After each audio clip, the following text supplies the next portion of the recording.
dia, boa tarde, boa noite, você aí do outro lado da telinha. O programa Quem é Você? Hoje uma entrevista incrível aqui no Rio de Janeiro. A temporada do Rio de Janeiro. O pessoal do Rio de Janeiro também quiser participar das nossas gravações, é só entrar em contato aqui com o telefone que está aqui na sua telinha, telefone da nossa produção. Hoje, o programa Quem é Você tem o prazer de entrevistar um profissional, eu acho assim, bem diferente já, tá, gente? Ele é perito judicial, detetive profissional. Eu estou falando de Marcelo Carneiro de Souza. Hoje ele vai falar sobre um pouco a trajetória e é um prazer enorme receber você aqui, Marcelo. Prazer é meu, agradeço, Giza, pela oportunidade sua e também estendendo a sua equipe. E, volto a dizer, é uma satisfação também, tanto estar presente aqui, quanto diante dos espectadores, para poder contribuir um pouquinho sobre a perícia e a investigação. Olha, vamos já dar um arrepio assim, sabe, gente? Mas vamos lá, eu vou perguntar, né? Então, se colocar o óculos, é assim, o Marcelo, ele é perito judicial, assistente técnico pericial, consultor técnico e detetive profissional, professor e escritor e mais. Fale um pouco sobre toda essa trajetória, o que incentivou a você entrar nesse mundo que eu acho assim meio frio, perigoso, não sei, mas é que é importante, claro. Sim, ele realmente, essas atividades, ela passam uma imagem inicial assim de áreas um pouco pesadas, vamos dizer assim, entre aspas. Mas a gente sabendo trabalhar com elas, a gente verifica que é o caminho para a busca da verdade científica e da verdade real. Ainda mais no Brasil, né, onde nós temos grandes erros que acontecem com respeito pelo poder público. Então é muito importante que existam esses profissionais, tanto o perito quanto o investigador profissional. Então esse despertar foi muito cedo. Eu, com 21 para 22 anos, já formado em Direito, eu comecei, os meus primeiros casos de investigação de perícia foram na denominada investigação defensiva, que hoje em dia é normatizada pelo Conselho Federal da OAB, tem o provimento 188 de 2018, mas na época está para ser inserido no Código de Processo Penal também, o projeto que tem no Congresso Nacional, mas na época não existia essa normatização, mas existia já a prática da investigação defensiva. Acontecia já, né? Mas aí agora não, agora já está... Isso, já acontecia na prática, e só que não existia nenhuma normatização. Então, a partir do provimento 188 de 2018, começou a surgir. Então, eu comecei com a perícia, com a investigação, a perícia a nível de perícia, denominada perícia particular, é o perito assistente técnico. Sim. E a investigação particular também, como detetive profissional, através desses casos de investigação defensiva. Meu pai é advogado há mais de 45 anos. Então tem um histórico, um incentivo para você. Seu pai você já vem de uma família de advogados, delegados, seria isso? Alguma coisa assim? De juristas, né, de juristas, principalmente da advocacia. Então, tem uma parte da minha família de origem jurídica, que foi o caso que eu segui. Só que, na prática, esse despertar para a perícia e para a investigação surgiu muito cedo, com 21 para 22 anos. Não tão jovem, né? E o que te levou assim a essas profissões? Porque você falou uma, mas você tem várias. Como é que você fala um pouco sobre essas profissões?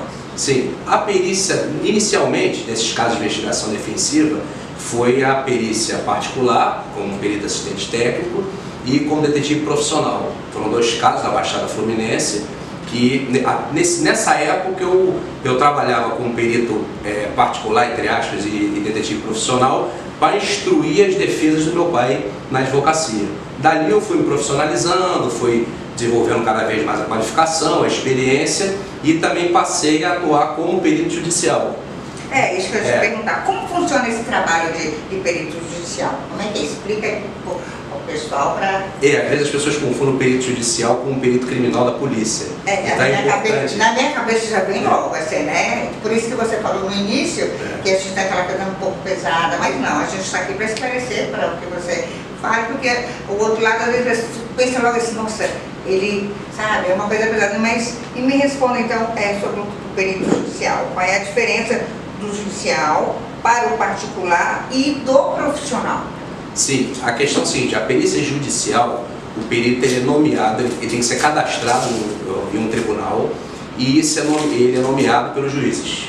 Então, essa que está a diferença entre o perito judicial e o perito particular, entre aspas, que é o assistente técnico. Essa é a diferença crucial. O perito judicial é nomeado. Mas aí, para ser judicial, faz concursos também? Concursos, além da preparação normal? Não, nós somos nomeados. O que a gente faz? A gente passa por um processo seletivo junto aos tribunais. Eu chamo processo seletivo porque você passa por um processo de cadastramento nos tribunais. Você tem que juntar toda a documentação, esse cadastro tem que ser aprovado para você ingressar no cadastro dos tribunais. Uma vez você estando apto, estando cadastrado, constando no cadastro, você está disponível para nomeação pelos juízes. Só assim você pode ser nomeado. E como que acontece essa nomeação? Tem algum critério? Olha, o critério é o seguinte: primeiro ponto, com o CPC, o Código de Processo Civil de 2015, que entrou em vigor em 2016, criou o cadastro. Isso foi muito importante. Porque a perícia no passado, com todo respeito, ela era dominada é uma palavra um pouco pesada, mas ela era reservada a muito poucas pessoas. Sim, muitos poucos profissionais. Eu fui um dos primeiros, outros colegas também, claro, a remar contra a maré. Porque não existia. Muito difícil, tá? Bem difícil. Porque você encontrava uma resistência, porque não existia cadastro. Então, você para ser nomeado, você tinha que obrigatoriamente, não que não seja hoje uma prática ainda, mas você antigamente só poderia ser nomeada, era a figura do perito exclusivo do juízo. Isso acabou. Isso não pode mais existir. Tem que existir sim, os profissionais que estão no cadastro que são nomeados como peritos judiciais. Já o perito assistente técnico, não, ele é contratado pela parte autora ou pela parte ré de um processo. E esse do particular, que é esse que está falando? Sim, esse é o assistente técnico. E do profissional, como é? O profissional no caso seria o detetive, né? Porque aí teria o perito judicial, o assistente técnico, está dentro da perícia. O perito judicial, o assistente técnico é contratado pelo autor ou réu de uma ação, ou então... Então, assim, o autor, né, que você falou, ou o réu da ação, ele pode contratar por fora, mesmo você sendo do judicial? Sim, ele pode contratar, além do perito do juízo, que é o nomeado, né, pelo juízo, toda a parte tem direito de contratar o seu próprio, vamos dizer assim, o seu próprio perito, o perito da sua confiança, para acompanhar o trabalho da perícia judicial ou da perícia criminal. Eu também atuo também como assistente técnico, não só no processo civil, mas na esfera criminal e penal militar também. Olha só, gente, quanta informação, aproveita. O senhor tem Instagram? Tem. Pode falar. @perito e detetive Marcelo Carneiro. Olha, eu tô gostando desse negócio, viu? Eu tô adorando essa entrevista. Eu quero aproveitar e perguntar para você o seguinte: quais foram, assim, casos que marcaram mais essas 3 atividades suas? Me fala um pouco sobre o que mais marcou em cada uma dessas atividades. Sim, como assistente técnico e como detetive profissional, foram esses primeiros casos que eu atuei, que foram casos que eu era muito jovem, foram os primeiros casos e casos realmente pesados da esfera criminal. Um foi um latrocínio na Baixada Fluminense e o outro uma suposta tentativa de homicídio também no pátio de uma delegacia legal também na Baixada Fluminense. Então você enfrentar casos dessa natureza com pouca experiência ainda. Muito jovem, né? Tipo assim, eu acredito que né, a nossa mente, né, tem que estar preparada para isso, né? E lógico que você também começou jovem e com isso vai tendo toda uma trajetória e um preparo psicológico, né? Isso, é verdade. Aí as pessoas às vezes perguntam, mas você não seria mais fácil para você então, já que você veio de origem jurídica, né, tem familiares, meu pai, minha irmã é mais nova que eu, mas também é advogada, não seria mais fácil, entre aspas, para você ter seguido na advocacia? Mas não se trata de opção. Eu considero essas atividades vocação, né? Então se eu verifiquei na época que eu verificava laudos inconclusivos, laudos com inquisitação, que são as perguntas técnicas, não respondidos ou respondidos em parte, casos arquivados pela polícia com respeito, sem solução. Eu vi isso muito na época. Então, existe ainda também, né? Existe. E aí, no caso, contrata um profissional para desvendar, digamos Isso. assim, né? O crime, sei lá, o mistério, ou qualquer ato, alguma coisa. Eu costumo até dizer que o detetive detecta a verdade real. Olha, gente, o programa aqui você tá ficando bom, não mente não, aproveita e me segue aqui, tá, gente? Olha, mas fala uma coisa, assim, como que você lida com a questão da pressão popular em casos de repercussão? Sim. Os que são julgados no tribunal. E tem N casos, mas eu não vou citar, mas tem N casos, assim, você, profissional, talvez consiga citar algo. Sim, esses casos de repercussão, inclusive casos de tribunal do júri, são casos que realmente, eu sou isso que você está vendo aqui, autocontrole. Não adianta, com respeito às autoridades, com respeito à defesa, que às vezes você está atuando como assistente técnico contratado pelo acusado, e outras vezes você está pela vítima. Né? Às vezes você está realizando uma investigação de caráter de cunho criminal, né, colaborando com um advogado, com uma investigação policial em curso, ou você está realizando um outro tipo de investigação privada, então você está contratado por alguém. Né? Mas é aquela questão, às vezes surge até uns comentários, mas você ganha para emitir parecer ou relatório, sim, como ente público, agente público ganha do poder público. E também é aquela questão, é só profissional, é só profissional, você escolheu, tem cliente, tem mercado para isso, então assim, eu vou te fazer uma pergunta pessoal. Sim. Como é que essa questão, se existe ainda muito, né? Porque hoje a mídia está muito mais explícita, mais favorável para a pergunta que eu vou te fazer. Em relação à traição, assim, casais, né? Contratam ainda detetives, assim, profissionais para investigar se está traindo, está acontecendo? Contratam. Não é muito o meu foco de investigação, mas não é que eu não faça, mas são casos muito específicos, casos que são para instruir ações de dano moral, algo nessa linha. Agora, eu atuo mais na investigação privada em casos que tem conotação criminal, desaparecidos, coleta de prova para processos, tudo isso. Agora, existe ainda muita contratação a nível de infidelidade conjugal. Aí, no caso, essa contratação é no particular? No particular.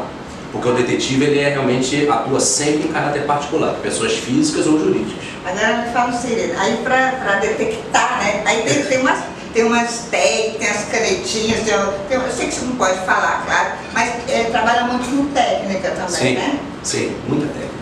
Enquanto a investigação privada ela é técnica, a perícia ela é técnico-científica.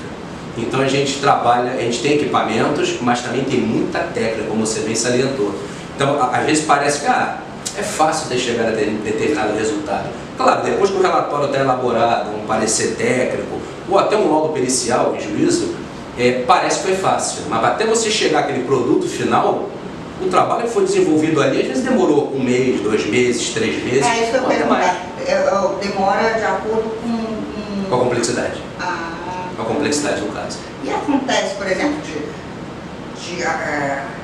desarquivar, não sei se é essa palavra, isso. Aí vai, descobre tudo, detecta tudo, aí tá, é tipo um caso antigo, por exemplo, porque eu não entendo que eu sou leiga, mas assim, há casos antigos que fica adormecido, e aí dá a impressão de que não acontece mais nada, tudo está certo, alguém ganhou, alguém perdeu, mas há possibilidade realmente daquele arquivo voltar à tona, ou tem um tempo assim, não tem mais validade, acabou, ou a pessoa determina, estou livre, eu não vou fazer mais.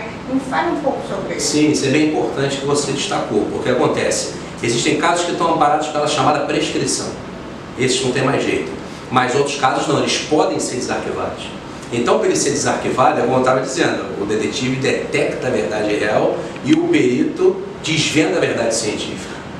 Isso eu costumo sempre dizer. Então, esses casos arquivados, você me lembrou até um caso concreto, que na época a família me contratou, é um caso que a pessoa foi encontrada na varanda da casa, né? Nada contra o poder público, mas às vezes por vários motivos eles vão, cometem erros, equívocos, são vários motivos, equipamentos, falta de incentivo, acúmulo, né? Mas o meu trabalho eu visto a camisa, né? Não estou preocupado com quem eu estou agradando ou desagradando.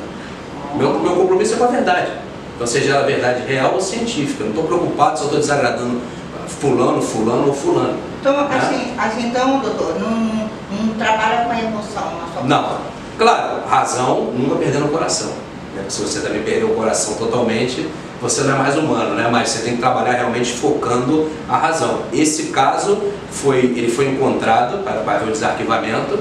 Eu fiz o trabalho porque foi concluído pela Polícia Civil e depois o MP pediu o Ministério Público arquivamento ao juízo criminal e assim foi feito, por se entender que houve um suicídio.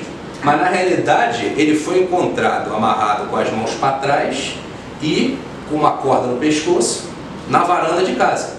E uma carta supostamente assinada por ele, né? Você fala supostamente não foi ele? Porque na realidade a assinatura dele são casos, né? É aquele caso lá da Globo, você decide, você lembra? Lembro, você decide. Então, quando você fala suposta, é suposto, não é. Que em tese seria, mas não era. Até que a assinatura nesse caso era dele, mas uma assinatura totalmente tremida, sob pressão, etc. Mas o texto da carta não era a grafia dele. Então eram vários fatores aí que foram levantados, um trabalho tanto investigativo quanto pericial, que motivaram a reabertura do caso, para poder se investigar pela investigação oficial de que se tratou de um homicídio e não de um suicídio. Olha só que interessante, é importante isso, né? Então assim, você aí que também, você aí está do outro lado, você aí que tem algum trabalho, não sei nem se seria essa palavra, você que tem algum caso que não foi resolvido, um caso que você tem certeza que não foi aquilo, mas é aquilo, que acontece também, você tem certeza, mas lá está dizendo então ao contrário. Então, se você tem esse caso, você tem interesse de retomar, você entra em contato com o telefone da nossa produção, tá? E a gente passa o contato aqui do nosso doutor. Eu entro também no Instagram. Isso, aí a gente está à disposição, tanto para colaborar, para esclarecer e também para casos diretamente que se tem a necessidade de atuar, né? Que são muitos, são inúmeros. Doutor, qual a dica que você dá aí para quem quer iniciar? Porque eu acho que não tem muito assim na sua profissão, né? Não vejo assim muito. O que acontece muito é aquilo que eu tinha mencionado. A perícia judicial, ela começou a tomar vamos dizer assim, um destaque maior a partir de 2016 para a mudança do Código de Processo Civil. 2015 entrou em vigor em 2016. Já existiu o perito judicial, claro, né? Como eu expliquei que era difícil você conseguir uma nomeação, porque não existia cadastro. Então eu atuei muito como assistente técnico. Então esse trabalho como assistente técnico te dá uma bagagem muito grande para a perícia judicial também. Então a perícia judicial ela passou a ter um maior destaque de 2016 para cá. As pessoas ficaram conhecendo, vamos dizer assim, melhor dizendo, sobre a perícia judicial. E a assistência técnica também nos casos de repercussão, a figura do assistente técnico no tribunal do júri, né, ou até no processo civil de envolver uma pessoa famosa. Então, por exemplo, quando acontece lá no júri, dentro do tribunal, tem sempre um profissional presente lá no caso. Não, é o ideal, né? É o ideal que a parte, tanto o acusado ou a vítima, contrate um assistente técnico e um investigador profissional para os seus casos de natureza criminal. Você que não sabia nada disso, quer mais informação, entre em contato. E se você também trabalha com consultoria, sua empresa, tem negócio, assim, porque às vezes as pessoas querem uma informação, às vezes antes de contratar, você também atua, tem isso. Também consultoria técnica para escritórios de advocacia, para empresas em geral, pessoas físicas, e também eu ministro cursos também, né? De perícia, de investigação. E fale um pouco então do seu curso. Palestras, né? Olha só que legal. Fale-me um pouco então sobre esses projetos agora para 2024, em relação a isso que você falou, as palestras. Os projetos para o ano 2024, eu tenho uma empresa MCS, para iniciar no meu nome, Detetives e Peritos. Então, além dos cursos que eu já venho ministrando ao longo de todos esses anos, perícia judicial, grafoteca, documentoscopia, assinaturas de documentos, outras especialidades da criminalística também que eu ministro cursos. E além disso também eu tenho um projeto de um outro curso envolvendo a criminalística, mas é um projeto que está no forno, mas que vai ser um trabalho vai ser um curso bem precursor. E dando continuidade também à sequência de palestras ao longo do ano também, outros cursos, como eu disse, ou seja, sempre buscando propagar a perícia, formar novos profissionais, tanto para a perícia judicial, para assistência técnica e para a investigação profissional. e está fazendo uma conexão com o direito, porque é importante que esses profissionais tenham conhecimento jurídico. No caso, então, o bacharel, né? Ele não precisa nem ser um bacharel em direito, mas ele precisa, para atuar nessas atividades, de um conhecimento, noções um pouco mais avançadas de direito, porque ele vai lidar com o direito o tempo todo, ele está conectado. Vai estudar o tempo inteiro, né? Mas é muito interessante essa informação, que é que o programa tem a você, é informação. Olha, se você quiser fazer uma pergunta, você que está assistindo, tiver uma pergunta, você pode me chamar aqui no telefone da produção, ou então mandar a sua pergunta por e-mail, que vai aparecer aqui na telinha. Aí, chegando o e-mail, a gente envia para o doutor. Às vezes você quer fazer uma pergunta, né? Não dá para fazer pelo... Manda por e-mail, então a produção envia. Pode ser assim? Com certeza. O importante é colaborar. Então me fale mais sobre o livro. Sim, o livro são 6 de minha autoria, e o 6º teve primeira e segunda edição, e mais outros 2, são 8 no total, os outros 2 são em parceria com outros autores. Então, os primeiros 5 foram livros de suspense, romance policial. É mesmo, doutor? Parecido com, assim, naquela linha parecida com os mestres Agatha Christie, Alfred Hitchcock, nessa linha parecida. Mas o doutor vai falar, desse tamanho não, né? Não. Porque o que acontece? No Brasil, devido a essa vida corrida que a gente tem, eu notei desde o início, eu comecei a escrever, desde os 14 anos, escrevi peças, roteiro, então sempre notei que no Brasil não se há, assim, claro, tem pessoas que se dedicam mais à leitura, outros não têm esse tempo todo, então os livros não são grandes. Meus livros sempre têm um número de páginas que eu passo ali a mensagem, a história que eu queria, que eu crio ali, que são todas inéditas, mas dali eu não me estendo muito, eu sempre deixo em aberto com uma próxima obra, então eles são todos interligados. É bem interessante, porque aí você pode voltar a fazer a segunda obra. E assim, eu li o livro, o Agatha, e eu falei assim, eu li, acho que foi A Herdeira. Sim. Herdeira. Desse tamanho, mas eu li ele inteiro. Mas eu li, eu era mais jovem, tinha mais disposição, mais tempo para ler, onde a leitura era mais, tinha um incentivo maior, né? A nossa biblioteca era muito melhor do que a nossa biblioteca hoje, principalmente os jovens. Sim. Então assim, e tem o suspense, como vocês sabem, que eu era novinha e eu queria por causa do suspense, né? Aí eu falava, e agora? Esse suspense prende? Aí eu li, mas o livro era desse tamanho, tipo, agora eu vou ler. Aí naquela hora que ela entra, que o elevador, ela é empurrada no elevador.